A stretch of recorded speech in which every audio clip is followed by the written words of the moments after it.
c'est ça? Oui, D'accord. oui, Oui, oui. oui, avec, Les Algériens et les Franco-Algériens seraient absolument. la première catégorie de médecins à avoir été importés, si je peux dire, qui servent en France, qu'on accueille comme des fruits mûrs. Ça veut dire qu'on n'a rien de déboursé pour eux, ils sont là, prêts à Et servir. qui servent dans le désert médical français. Dans le désert médical français, dans les urgences. Absolument. Oui. Vous avez tout à l'heure parlé d'écoute ou d'un régime réceptif aux revendications des médecins. Ça a été rappelé ici. Ils ont d'abord été tabassés d'une manière scandaleuse. Et on a d'abord sorti le gourdin avant de faire un rétropédalage et de faire semblant d'avoir une écoute des revendications. Les revendications ne sont pas encore satisfaites. Ces revendications sont légitimes, ça a été dit ici, elles portent sur le service civil, d'ailleurs qui n'est pas remis en cause par les médecins résidents. Ils demandent simplement un aménagement, une modernisation de ce dispositif, mais ils ne le remettent pas du tout en cause. C'est le seul corps qui fait le service civil. Et c'est le seul corps qui fait ce service militaire de cette manière, et c'est le seul qui est exclu des mesures de dispense du service militaire. Ce qui est encore plus scandaleux, Badis l'a dit et c'est Brahim aussi, ce qui est complètement illégal, anticonstitutionnel sur le plan du droit et injuste. Donc, et combien même ces médecins ne remettent pas du tout en cause, j'insiste, le service civil. C'est-à-dire qu'ils demandent des aménagements. Qu'est-ce qu'ils disent? Ils disent on veut que ça soit aménagé, qu'on ait des conditions décentes d'exercer notre métier dans le désert médical algérien, là où personne ne veut aller, finalement. Moi, j'ai posé la question à Amira Bouraoui, qui était avec nous au téléphone. Je lui ai dit, pourquoi en France, il y a des déserts médicaux aussi? Mais généralement, comment l'État a fait, il encourage, c'est une émulation plutôt qu'une contrainte.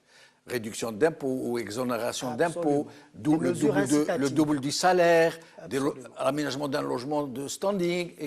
Mais c'est uniquement cela qu'ils demandent. Qui le fait. Ce sont les municipalités. Voilà, exactement.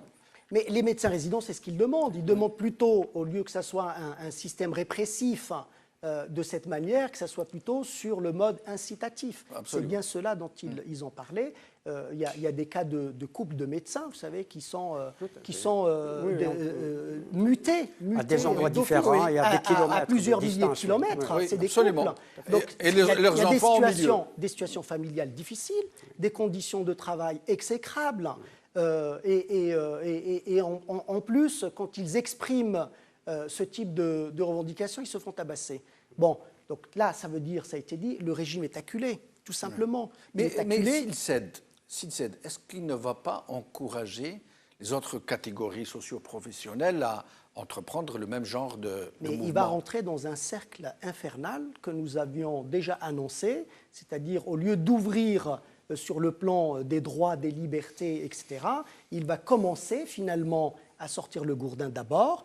Ensuite, quand ça prend de l'ampleur et surtout à l'approche d'une échéance électorale comme les présidentielles de 2019, et avec les conditions économiques que nous avons déjà évoquées ici, il va petit à petit commencer à vouloir éteindre le feu, ici et là.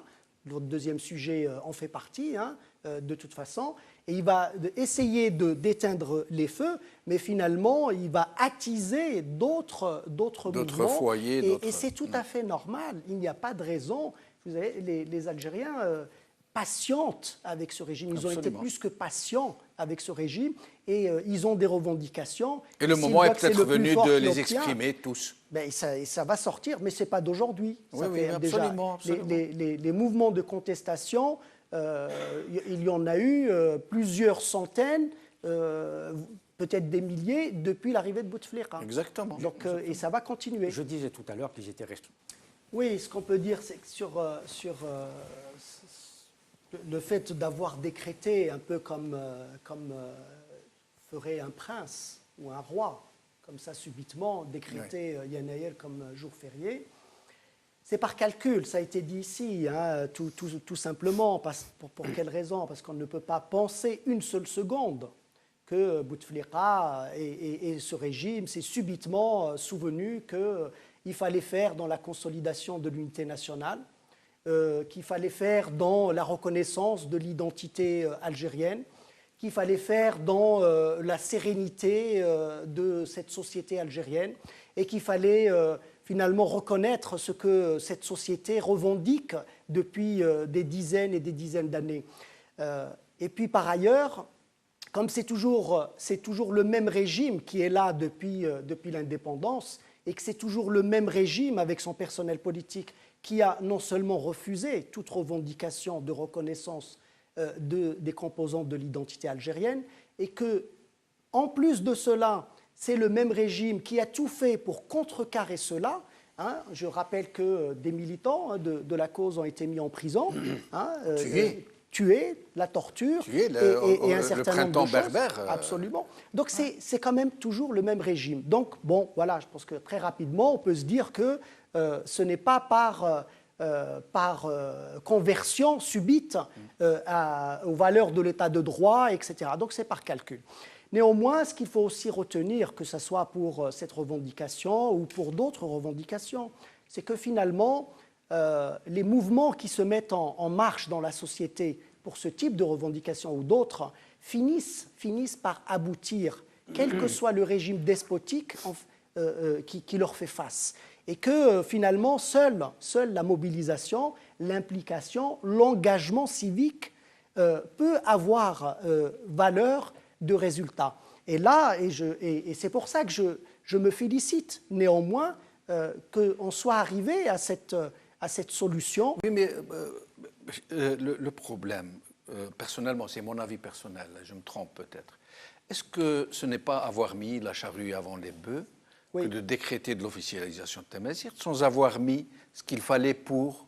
Ça veut dire, aujourd'hui, dans la réalité, elle ne peut pas être officielle, puisqu'elle n'est pas uniformisée, elle n'est pas dotée d'une académie ou d'une institution quelconque qui puisse l'enrichir, la promouvoir, la faire passer de son stade de langue vernaculaire à un stade de langue véhiculaire. Et donc, est-ce que ce n'est pas ouvrir toutes les portes à toutes les aventures possibles, de mettre les communautés berbères les unes contre les autres? Il est possible que ça soit un des enjeux de ce régime. Néanmoins, et d'ailleurs, ça ne sera pas le seul sujet que le régime laissera, on va dire, sans prise en charge. Ce n'est pas le seul. Il va appartenir à la société algérienne de prendre en charge ce sujet-là comme d'autres. Et je suis tout à fait d'accord, ça a été dit tout à l'heure, et je l'ai dit, ce régime-là n'était pas qualifié pour le faire. Ça a été fait, on va faire avec.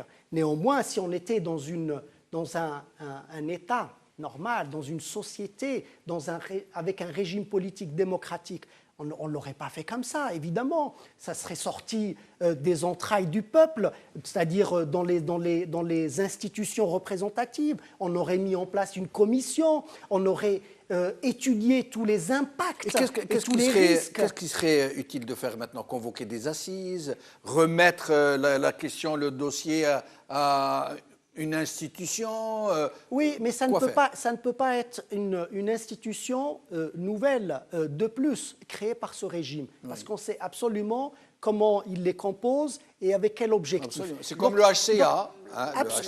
Ou comme la surveillance des élections ou autre. Il ne peut pas, de toute façon, il est disqualifié pour faire en sorte que tous les éléments soient mis sur la table, étudiés, avec tout ce que cela induit comme disposition à prendre, que ce soit, oui ou non, unifier l'écriture, oui ou non, enseigner, par exemple, les coutumes locales dans chaque région, un certain nombre de choses. Et donc, il n'est pas qualifié pour le faire. Ça, il va nous laisser ça sur les bras. Politiquement,